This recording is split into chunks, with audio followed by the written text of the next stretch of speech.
Vamos prosseguindo então na nossa análise do Evangelho de Mateus.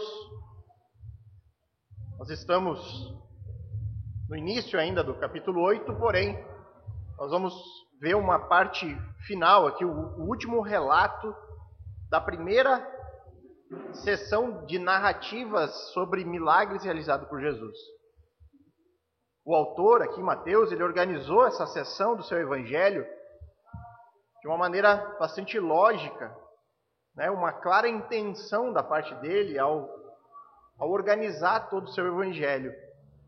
Nós temos aqui, neste momento, algumas narrativas que demonstram o poder e a autoridade de Jesus, intercalando com algumas palavras sobre o verdadeiro discipulado. Então, se você observar aí no capítulo 8, na sua Bíblia, você vai ver aqui uma sequência de 3 milagres na primeira parte, que vai do versículo 1 até o versículo 17.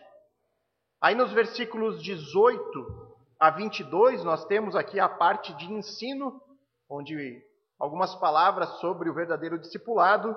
E no versículo 23, Mateus retoma a narrativa dos milagres.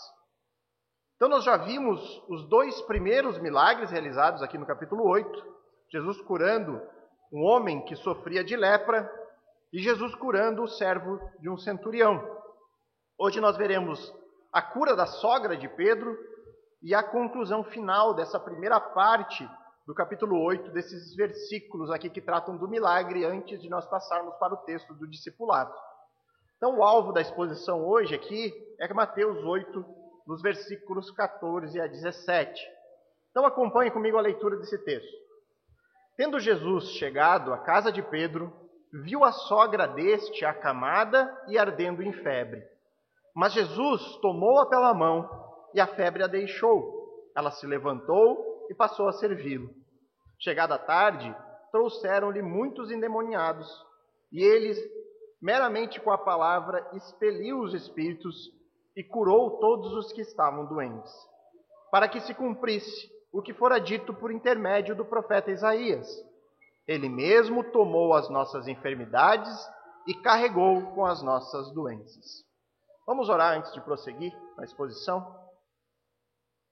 Bondoso Pai, soberano Senhor, louvado sejas Tu pelo privilégio que nós temos de termos a revelação completa e plena de Deus diante de nós, qual nós podemos abrir as nossas Bíblias e aprender a própria palavra de Deus. Uma palavra que é inerrante, que é suficiente, que é toda a Tua vontade para os Teus filhos aqui neste mundo. Pai, eu peço que o Senhor tenha misericórdia de nós, como você teve diante desses vários doentes, desses enfermos que procuraram recorrer ao Senhor naquele tempo. Que o Senhor também tenha essa misericórdia sobre nós e cure a nossa cegueira espiritual, que é que nos impede de nos achegarmos diante de Ti e reconhecermos como Senhor soberano sobre nós. Pai, que o Senhor venha com poder sobre nós por meio da palavra de Deus, que o Teu Espírito interceda a nós, nos livrando do erro e nos conduzindo na verdade. É o que oramos em nome do Senhor Jesus Cristo. Amém. O grande objetivo de Mateus, nessa sua parte aqui do seu Evangelho, é demonstrar a autoridade de Jesus, o Messias, o Salvador prometido por Deus ao povo de Israel. Os milagres, eles servem para autenticar, para mostrar, para apontar de maneira visível toda essa autoridade de Cristo, uma autoridade como nunca havia sido vista. Hoje nós veremos que Jesus é uma autoridade redentora. Nós veremos que o Messias, ele produziu diversos milagres e diversas curas pelo tempo que passou neste mundo. E Mateus, ele enxergou nessas curas realizadas por Cristo como cumprimento de uma profecia bem específica aqui. Uma profecia que em nossos dias é extremamente mal interpretada.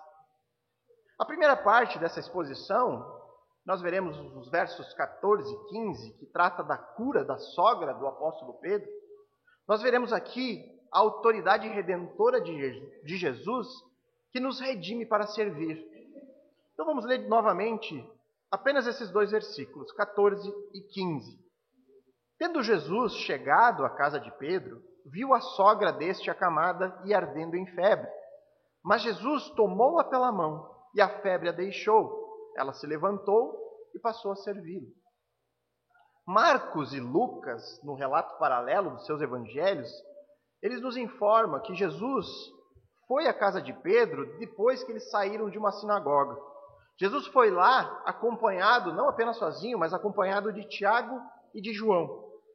Pedro e o seu irmão, também apóstolo André, eles moravam juntos. Pedro era casado e ele se mudou da sua residência original, em Betsaida, para até a cidade de Cafarnaum. Provavelmente a mudança de Pedro ocorreu para que ele ficasse mais próximo de Jesus, seu mestre, o seu rabi. E Jesus morava, como nós vimos no texto anterior, na cidade de Cafarnaum. Jesus morou ali durante toda a sua vida adulta. E nessa casa aqui moravam Pedro, a sua esposa, André, o seu irmão, e a sogra de Pedro, a mãe da esposa de Pedro. Provavelmente Jesus deve ter passado a tarde na sinagoga com seus discípulos, e neste momento ele deve ter sido convidado por Pedro para jantar com ele, ou apenas para descansar por um instante lá na casa dele. E ao chegar lá, Jesus é informado da enfermidade da mãe da esposa de Pedro. Ela estava acamada, sofrendo por uma febre. É interessante dizer para vocês que naquele tempo a febre era considerada uma doença. Não era considerado um sintoma de uma doença como nós temos hoje, né? Se alguém está com febre hoje, você fica pensando, o que será que tem? O que será que está sofrendo? Uma infecção na garganta? Qual é o problema? Naquele tempo, febre era uma doença em si. E aí, depois de informado sobre a doença dessa mulher, e essa é uma informação que você não encontra aqui nesse evangelho, você vai encontrar em Marcos e em Lucas, que Jesus chegou lá e ele foi informado sobre a doença. Ele não chegou lá de cara e viu a mulher enferma. E aí, depois de ser informado, Jesus, diz o texto ali, viu a sogra deste acamado e ardendo em febre. Havia na cultura judaica do primeiro século algumas linhas de pensamento dentro da religiosidade judaica que proibiam um judeu até mesmo de tocar em uma mulher de maneira geral. Eles proibiam um homem, apegado ao judaísmo, a sequer tocar em qualquer tipo de mulher para evitar ficar impuro. Há também uma proibição de se tocar em algumas pessoas sofrendo de alguns tipos de febres. Então você pode observar nesses 3 primeiros milagres que Mateus relata aqui, que Jesus se depara com situações bastante similares nesse contexto de tocar alguém impuro. Mateus organizou esses 3 primeiros milagres com uma intenção bastante clara. Mateus relata que, em primeiro lugar, ele tocou um leproso, depois que ele se dispôs a ir até a casa de um gentil, e agora ele fala que Jesus tocou a mulher que sofria de febre. Para todas essas situações, havia ou uma própria lei do Antigo Testamento, ou interpretações dessa mesma lei que proibiam o judeu de fazer tais coisas. Então Mateus faz questão de informar esse toque no leproso, esse toque na mulher com febre, essa disposição de Jesus ir à casa de um gentil que era proibido no seu tempo. E é por conta dessas interpretações judaicas que Mateus faz questão de dizer: Jesus tomou-a pela mão e a febre a deixou. Jesus curou essa mulher apenas ao tocá-la. Mais uma vez, Jesus não se tornou impuro ao tocar aquela mulher, e sim ele purificou a mulher da doença. Lembra que eu disse na primeira pregação, ainda aqui no capítulo 8 desse evangelho, que Mateus ele não organiza esses milagres de ordem cronológica, ele organiza aqui numa sequência lógica, uma intenção, uma mensagem clara que ele gostaria de transmitir. E esses 3 primeiros milagres trazem 3 categorias sociais, 3 tipos de pessoas desprezadas pela cultura judaica. Traz um leproso, um centurião e uma mulher. Mateus quer mostrar que o Messias, ele se compadece do menos privilegiado. Jesus vai ao encontro do marginalizado. Ele vai ao encontro do oprimido. Jesus tem compaixão para todo tipo de pessoa. Mas principalmente Mateus quer deixar bem clara a autoridade de Jesus Cristo. Uma autoridade jamais vista. Jesus não está sujeito às interpretações da lei do seu tempo. Jesus, ele é poderoso. Ele é capaz de curar uma pessoa apenas ao tocá-la. Repare a simplicidade com que Mateus trata essa cura. Como ele transmite a facilidade de Jesus realizar tal coisa. O texto diz que ele viu a sogra acamada e ardendo em febre. Mas Jesus tomou-a pela mão e a febre a deixou. É simples assim. Quem é esse capaz de curar alguém apenas com um toque? Mateus está respondendo. Esse é Jesus Cristo de Nazaré, o Messias, o ungido de Deus, o Redentor, o Libertador, o Salvador, o Rei separado e prometido ao povo de Deus. E como foi a cura dessa mulher? A febre foi baixando aos pouquinhos, a saúde dela foi sendo restaurada lentamente. O texto diz, ela se levantou e passou a servir. O autor aqui desse relato, ele quer deixar bem claro que a saúde dela foi restaurada de imediato. De acamada, ela passou a estar totalmente disposta e de um instante para o outro passou a servir Jesus. Eu quero extrair algumas aplicações práticas desses 2 primeiros versículos. A primeira aplicação que nós podemos fazer aqui é: sim, irmãos, às vezes, na providência de Deus, os crentes também ficam doentes. A sogra de Pedro conhecia muito bem Jesus. Ela conhecia. Pedro, André moravam na casa dela. Ela sabia quem era o Messias. Ela cria provavelmente nesse Messias. E ela ficou doente. Chega a ser surreal eu ter que explicar isso, né? Você ter que dizer que sim, a doença faz parte da vida. Mas nós vivemos num contexto evangélico em que em muitos lugares é pregado que o crente não pode ficar doente. Muitos vão usar como base, para dizer isso, o texto do profeta Isaías, que Mateus vai citar aqui no versículo 17. E logo mais nós veremos exatamente o que Mateus tem em mente ao citar Isaías aqui. A Bíblia nos mostra, em diversos momentos, crentes enfrentando enfermidades. Você tem, segundo Reis 13, o profeta Eliseu. Lá é dito que o profeta estava sofrendo de uma grave doença quando morreu.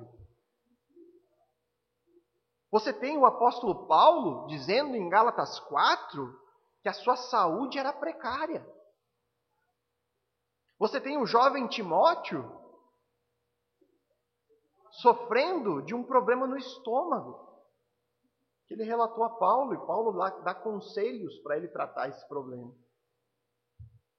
O que dizer de tantos homens de Deus que morreram ao longo da história sofrendo de graves doenças? Será que eles não eram crentes?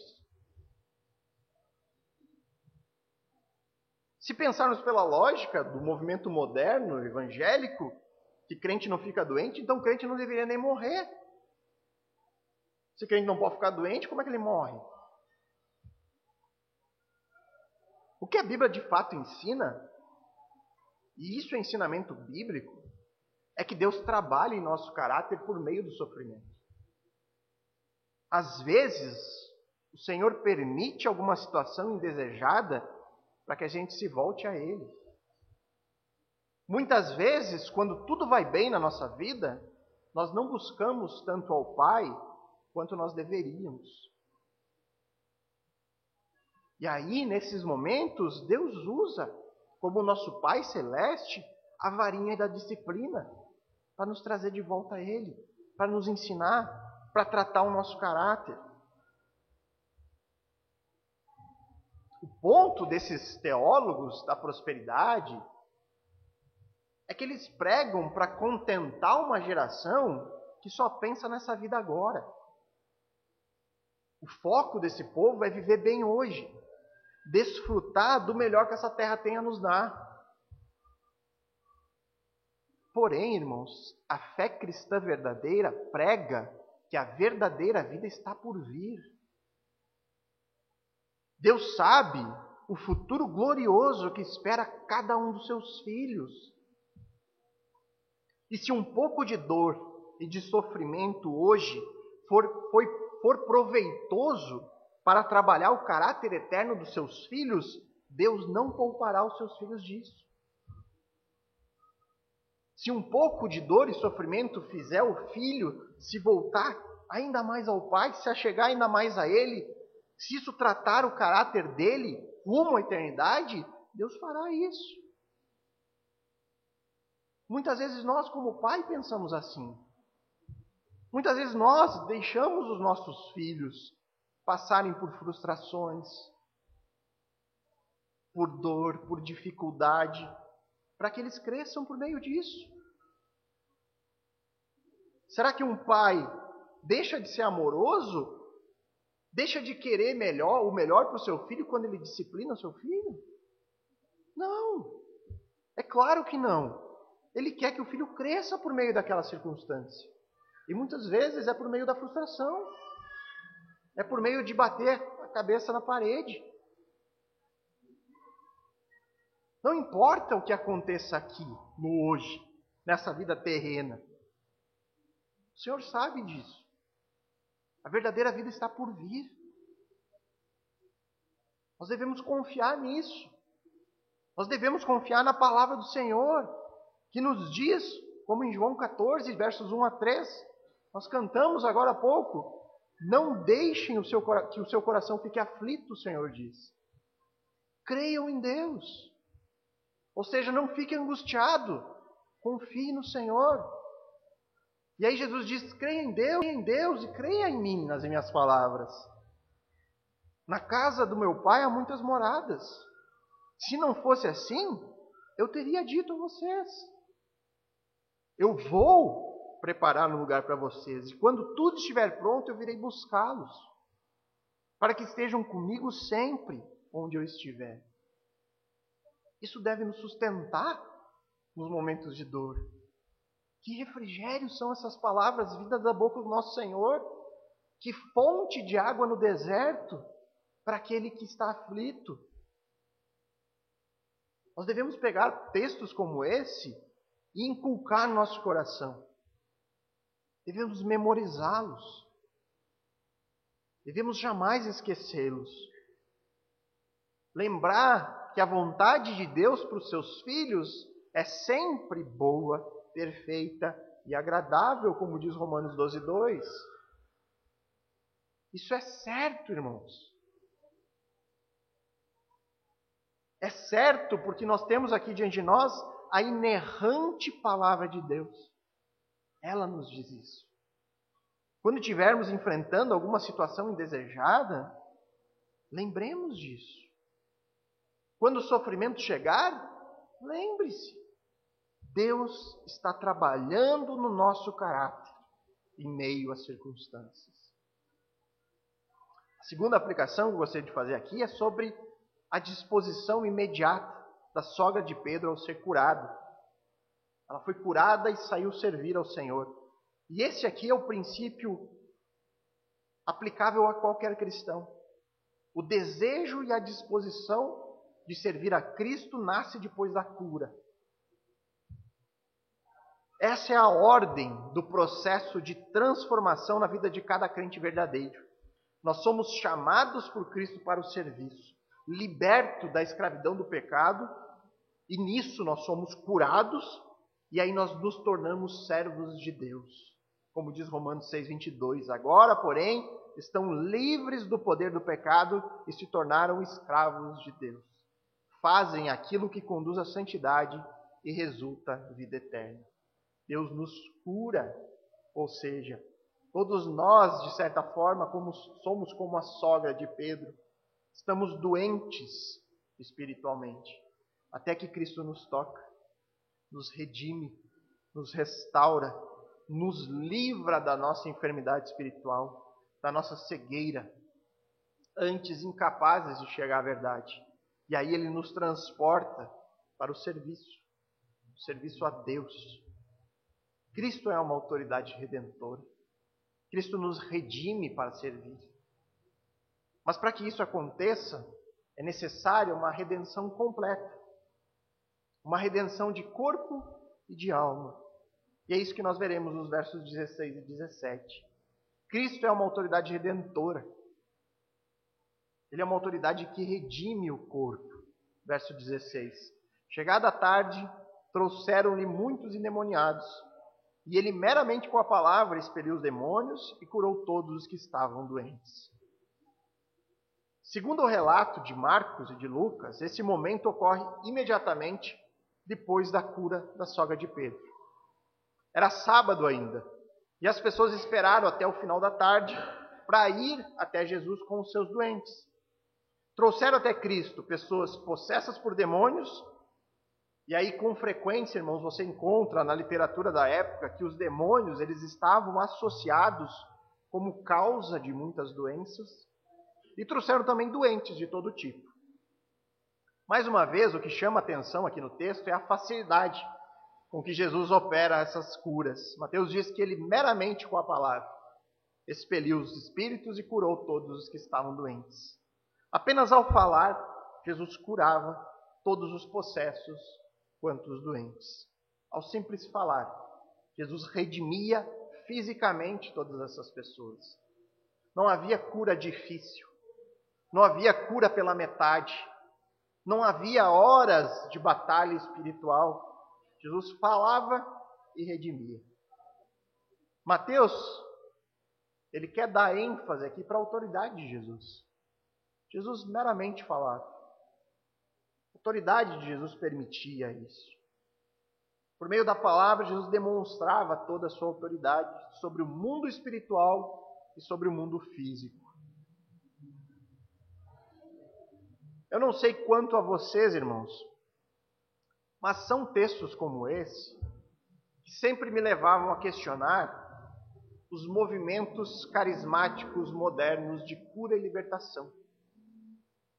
Por exemplo, você pode reparar no texto que as pessoas eram trazidas até Jesus endemoniadas. As pessoas não ficavam possessas de demônio na frente de Jesus. Essa é a prática comum hoje nos cultos de libertação dos nossos dias.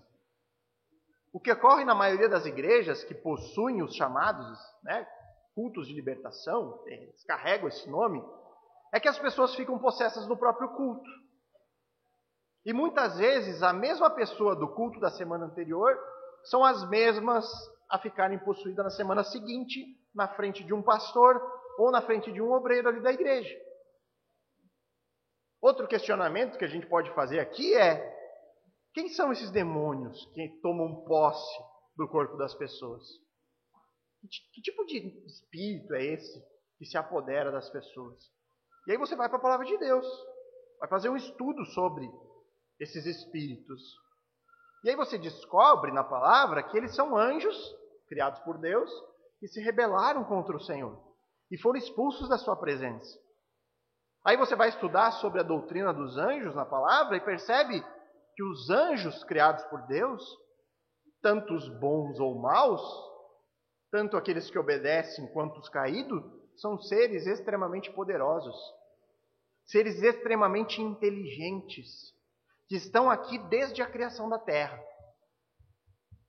Aí você pensa: eita, tem alguma coisa errada aí. Porque que burrice seria para um demônio possuir uma pessoa exatamente num culto que existe o ungido do Senhor ali para expulsá-lo? Que lógica isso faz? Além disso, irmão, se nós compararmos com a Bíblia a natureza dessas possessões, haverá diferenças significativas com o que é visto por aí.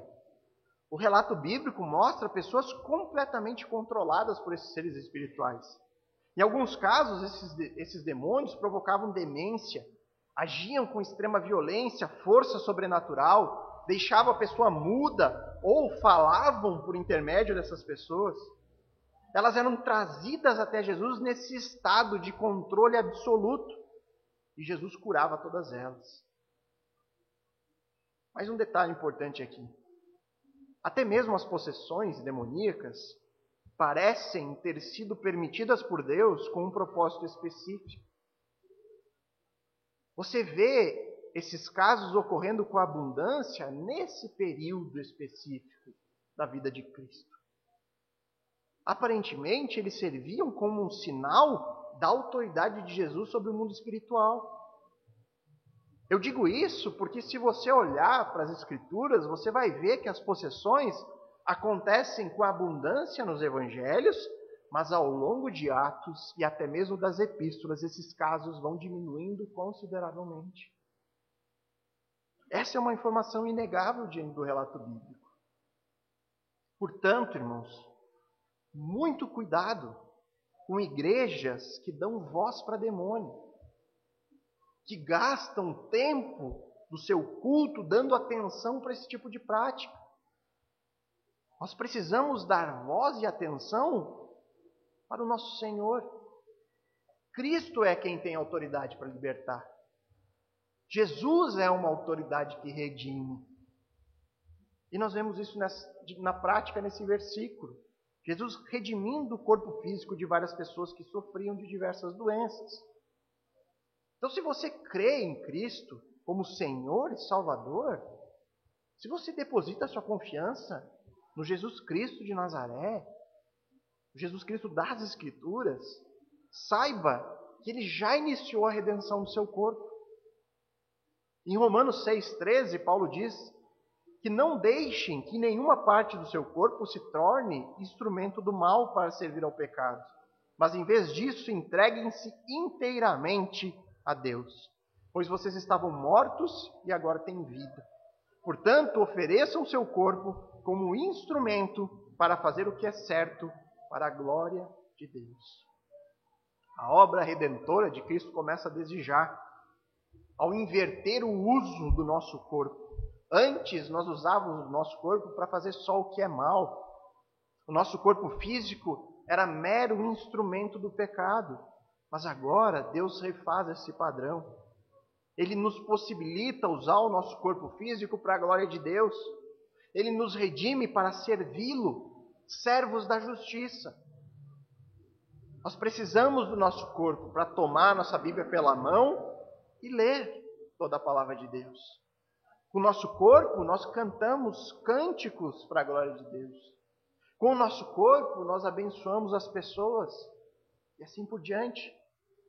Cristo iniciou desde já uma transformação que será finalizada um dia. Ele diz em Filipenses 3, versos 17 a 21, irmãos, sejam meus imitadores e aprendam com aqueles que seguem nosso exemplo. Pois, como lhe disse muitas vezes, e o digo novamente com lágrimas nos olhos, há muitos cuja conduta mostram que são, na verdade, inimigos da cruz. Muitas pessoas continuam usando o seu corpo, se dizem cristão, mas usam o seu corpo para cometer pecado atrás de pecado. E ele diz, não é assim. Esses estão rumando para a destruição. O Deus dele é o seu próprio ventre. Gloriam-se de coisas vergonhosas e pensam apenas na vida terrena. Olha que semelhança com os pregadores da prosperidade, que só pregam sucesso aqui, no hoje, cura agora, fazer sucesso agora, ganhar dinheiro hoje. E aí Paulo diz, nossa cidadania, no entanto, vem do céu. E de lá aguardamos ansiosamente a volta do Salvador, o Senhor Jesus Cristo. O cristão espera a verdadeira vida. Ele vive com os olhos na eternidade. E aí ele termina, ele tomará o nosso frágil corpo mortal e o transformará num corpo glorioso como o dele, usando o mesmo poder com o qual submeterá todas as coisas a seu domínio. Maravilha isso, irmãos. Esse pensamento deveria consumir a nossa mente. O pensamento de que Deus iniciou uma obra no nosso corpo físico. E um dia Ele vai completar essa obra. E Ele vai completar como? Nos transformará num corpo glorioso, semelhante ao dele. Teremos um corpo semelhante ao do nosso Senhor Jesus Cristo. Essa é a promessa do Pai. Mas como que isso pode acontecer, pastor? De que jeito nós vamos ser como o Senhor? Paulo diz com o mesmo poder que Cristo aqui, meramente com a palavra, expulsava demônios e curava as pessoas de qualquer enfermidade. Com esse mesmo poder, ele vai completar a sua obra em nós. Isso é tão certo na palavra de Deus, quanto foi a cura dessas pessoas aqui no texto. Não há cura difícil para o Senhor. Não há obra difícil para Ele completar. Ele fará tudo o que Ele disse que fará. Jesus possui toda a autoridade sobre o nosso corpo físico. Cristo é uma autoridade redentora. Cristo nos redime para servir. Redime o nosso corpo, mas também redime a nossa alma. No verso 17, Mateus diz ali: para que se cumprisse o que fora dito por intermédio do profeta Isaías. Ele mesmo tomou as nossas enfermidades e carregou com as nossas doenças. E aqui eu peço que você preste bastante atenção, porque nós temos que acompanhar todo um raciocínio lógico aqui para entender esse texto. Vamos relembrar o que está acontecendo neste momento. Jesus curou a sogra de Pedro, que estava acamada com febre. Depois Mateus narra que ao entardecer trouxeram diversas pessoas sofrendo com doenças e algumas sofrendo de possessão demoníaca. O contexto que temos aqui, neste relato do Evangelho, é de Jesus redimindo o corpo, realizando diversas curas físicas. E Mateus vê no ministério de curas de Jesus o cumprimento de uma profecia. E ele cita o profeta Isaías, capítulo 53, verso 4, que diz lá: certamente ele tomou sobre si as nossas enfermidades e as nossas dores levou sobre si. Há uma pequena diferença daquilo que Mateus cita aqui do que nós lemos no texto hoje na sua Bíblia. Se pegar, não é exatamente isso. Por que dá essa diferença? Porque Mateus ele interpreta o texto hebraico, ele faz a sua própria interpretação do texto original. Mas em si é a mesma coisa. Tá? Qual que é a questão que nós temos que desvendar aqui? É que hoje nós vivemos um contexto de igrejas que se apropriam dessa passagem para dizer que a obra redentora de Cristo na cruz, a obra do servo sofredor, nos livra de qualquer doença nessa vida. Nós devemos apenas crer com fé e nós seremos libertos completamente de qualquer enfermidade. É isso que é dito.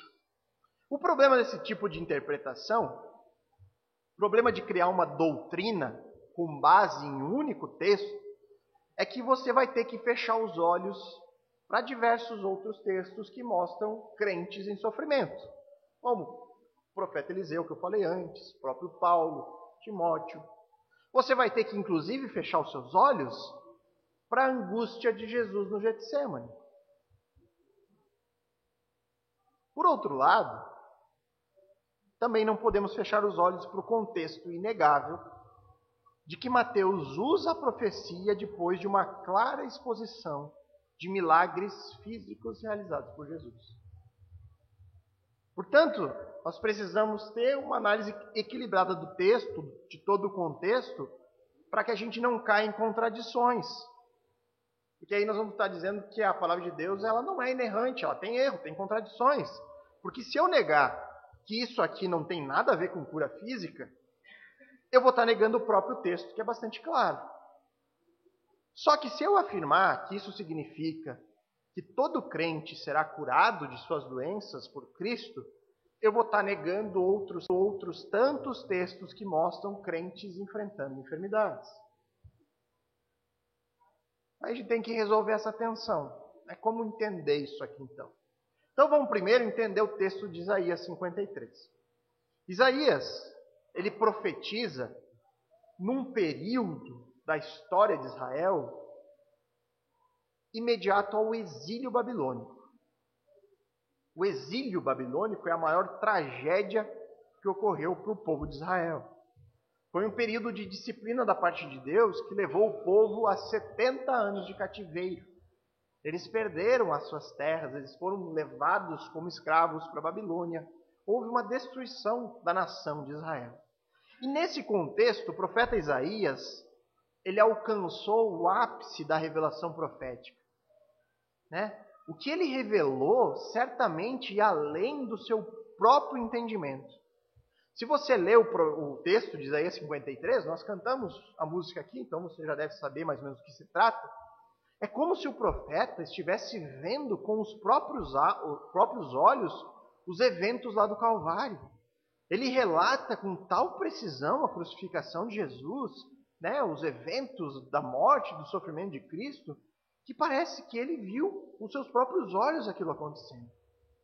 E ao narrar esses acontecimentos, o profeta vai afirmar, certamente ele tomou sobre si as nossas enfermidades e as nossas dores levou sobre si.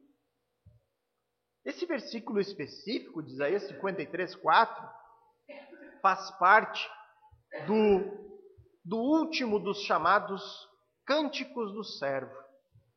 Os 3 primeiros cânticos do servo você vai encontrar em Isaías 42, 49 e 50. Em cada um desses cânticos, Isaías fala do servo do Senhor.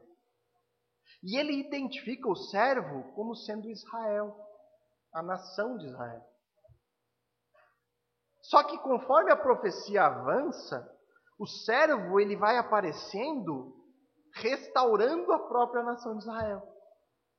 O servo aparece como alguém que foi desprezado e rejeitado pela própria nação de Israel. Depois o profeta revela que o servo ele é zombado, ele é agredido fisicamente, ele é cuspido. Esses termos nos remetem muito mais a um indivíduo do que a um grupo de pessoas.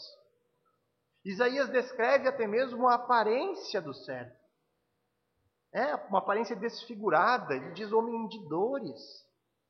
Fala da morte desses servos. Todas essas imagens proféticas são muito mais facilmente atribuídas a uma pessoa do que à nação de Israel. E é por isso, irmãos, que nós chegamos à conclusão de que em Isaías nós temos uma profecia que se cumpre em 2 níveis.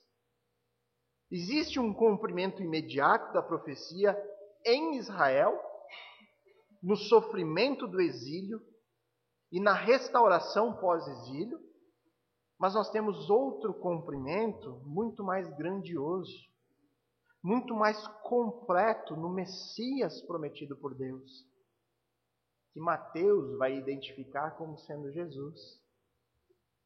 E por que tudo isso é relevante, irmãos? Porque não há indícios na literatura judaica de que esse texto de Isaías 53, que nós lemos com os olhos em Cristo, nós hoje temos a visão neotestamentária e nós lemos Isaías 53 pensando em Jesus, mas não há nada na literatura judaica que indique que um judeu daquele período, do período que Mateus escreve, ele interpretava essa profecia de Isaías como sendo uma profecia messiânica. Eles não liam Isaías 53 e pensavam no Messias. Então, Mateus está ligando o ministério e a autoridade de Cristo com o servo sofredor. Ele está ligando com o texto profético de Isaías, que fala claramente, o texto é bastante claro, que esse servo levaria sobre si as nossas enfermidades físicas. E você pensa, opa, então o movimento carismático moderno, que afirma que nós não devemos aceitar doenças, porque Cristo levou sobre si toda a enfermidade, eles estão certos. O pastor acabou de dizer que o texto fala sobre isso, que é cura física mesmo. E aqui está o grande erro do movimento carismático. Eu espero que vocês tenham conseguido acompanhar o raciocínio. Talvez eu esteja correndo demais. Se você ficar com dúvida depois, você me pergunte. Não fique com a dúvida, não leve a dúvida embora. O entendimento do judeu sobre o texto de Isaías, ele é crucial para nós entendermos a intenção de Mateus aqui. Toda a escritura judaica e toda a tradição judaica aponta para um entendimento muito claro e indiscutível de que os judeus daquele tempo, eles compreendiam que toda e qualquer doença física é causada direta ou indiretamente pelo pecado. E esse é o ponto. Repare o que diz Deuteronômio 28, verso 15 e 22. Textos, Deuteronômio é o livro que o judeu sabe decor. E ele diz assim, e aqui é o Senhor falando a sua aliança com o povo. Mas se vocês se recusarem a dar ouvidos ao Senhor, seu Deus, e não cumprirem todos os mandamentos e decretos que hoje lhes dou, as seguintes maldições cairão sobre vocês e o atingirão. Moisés está entregando lá na entrada de Canaã, refazendo aliança com Deus. E ele diz, olha, se vocês não obedecerem, vai acontecer tais coisas, né? Então, se vocês transgredirem os mandamentos de Deus, tais coisas acontecerão. E como se chama alguém que transgride o mandamento do Senhor? Pecador. Você transgredir, você comete um pecado. E aí vem a consequência, no verso 22. O Senhor os ferirá com doenças debilitantes, com febres e inflamações, com calor ardente e secas, com ferrugens e mofo. Essas calamidades os perseguirão até que vocês morram. Deuteronômio, ele liga diretamente a causa da doença ao abandono da aliança. Ele liga a doença física à desobediência. Liga as enfermidades ao pecado. Por outro lado, nós lemos em Deuteronômio 7, versos 12 e 15. Se vocês guardarem esses estatutos e os cumprirem com cuidado, o Senhor, seu Deus, cumprirá sua aliança de amor com vocês, como prometeu sob juramento a seus antepassados. O Senhor os protegerá de toda enfermidade. Não permitirá que sofram as doenças terríveis que conheceram no Egito. Um judeu do primeiro século, o leitor original do Evangelho, o alvo imediato de Mateus no seu texto, ele lia Isaías 53, 4, e certamente ele não pensava na cura de doença apenas no sentido físico. Ele relacionava a cura física ao retorno à aliança. Ele relacionava a obediência ao fim do pecado nas suas vidas. Deus removeria, por meio do servo sofredor, todo o pecado. E por conta disso, ele curaria fisicamente a nação. Mateus quer, portanto, que essa sequência de milagres relatadas apontem muito além do que só uma cura física.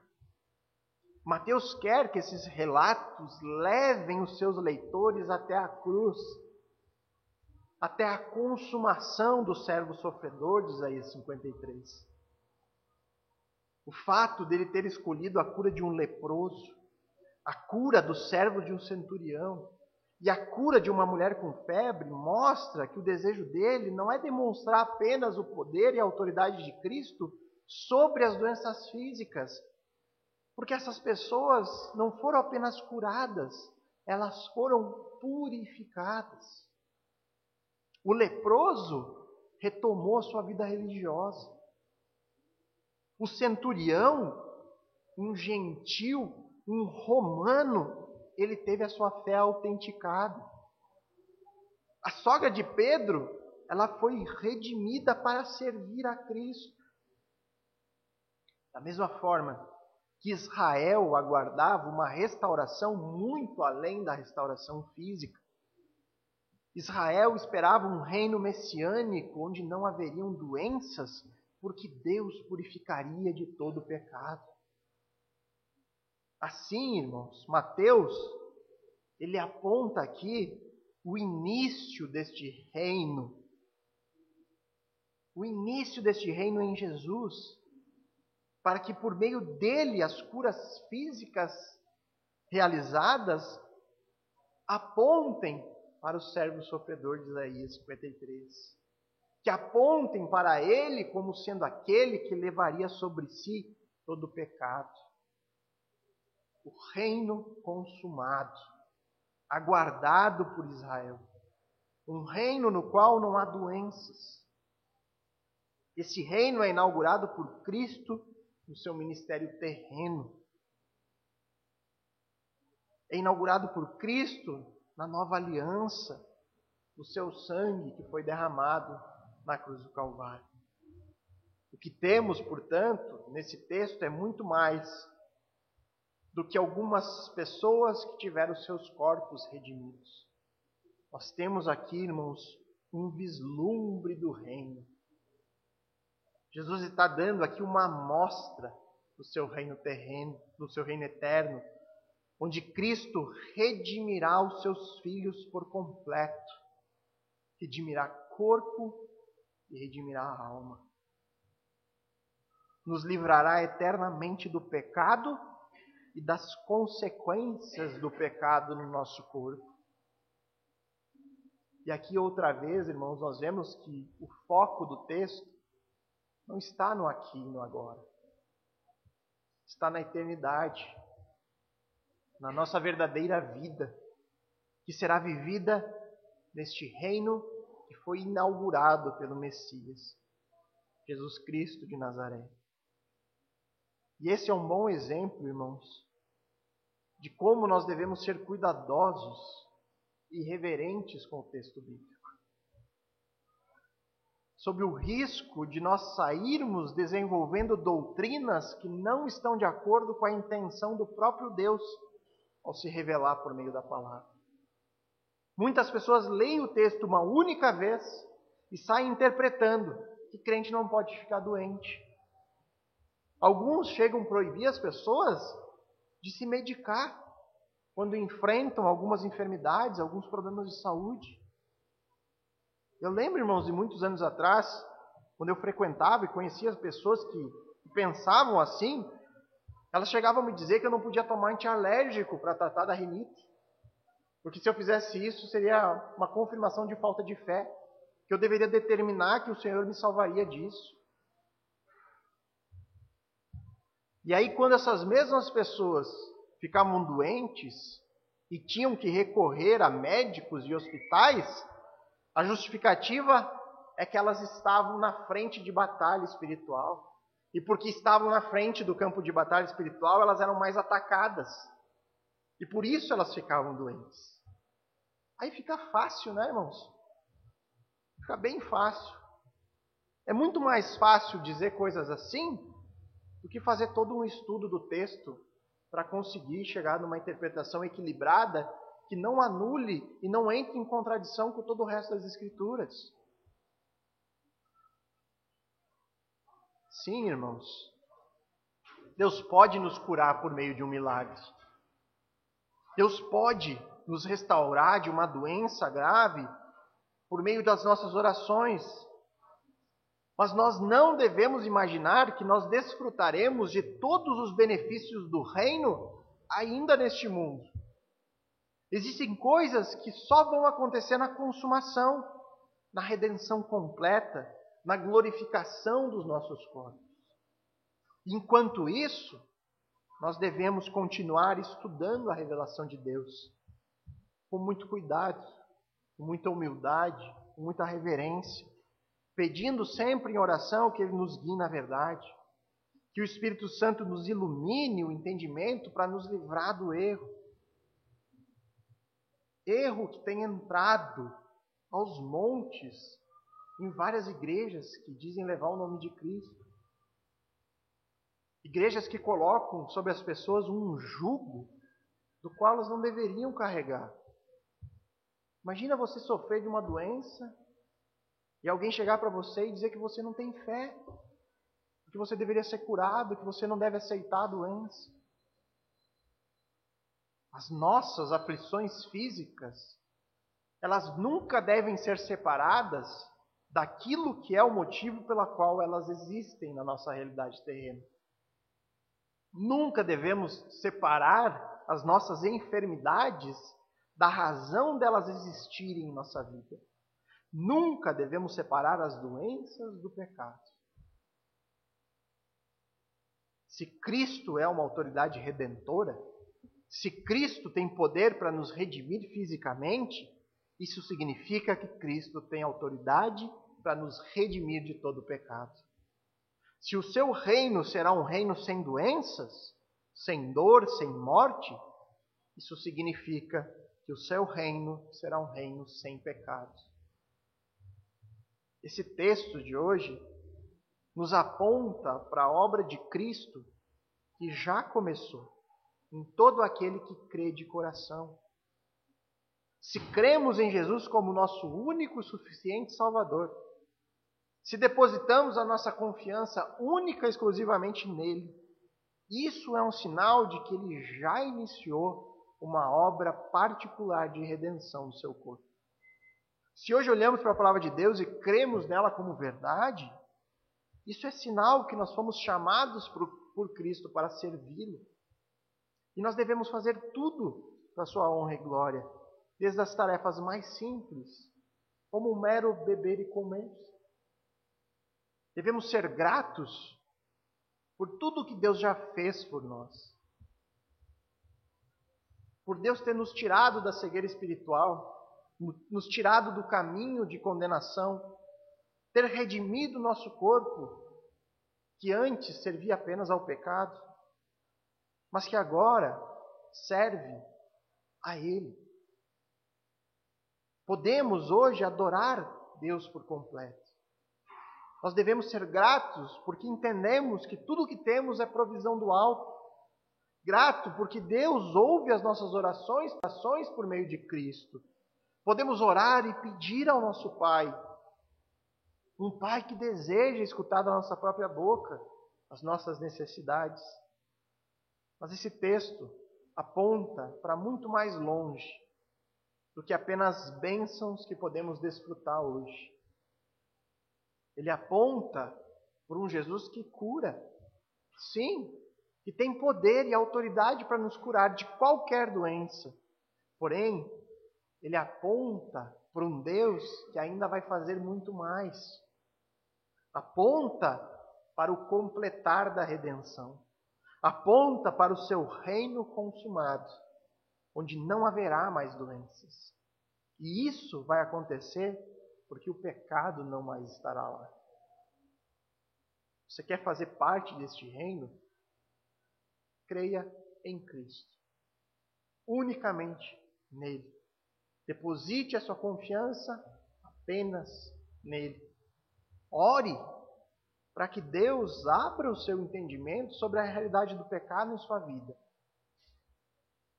E faça isso hoje mesmo. Comece hoje a buscar o Senhor com toda a sua força. E desfrute deste reino que iniciou agora, mas que um dia será consumado. Vamos orar mais uma vez, irmãos.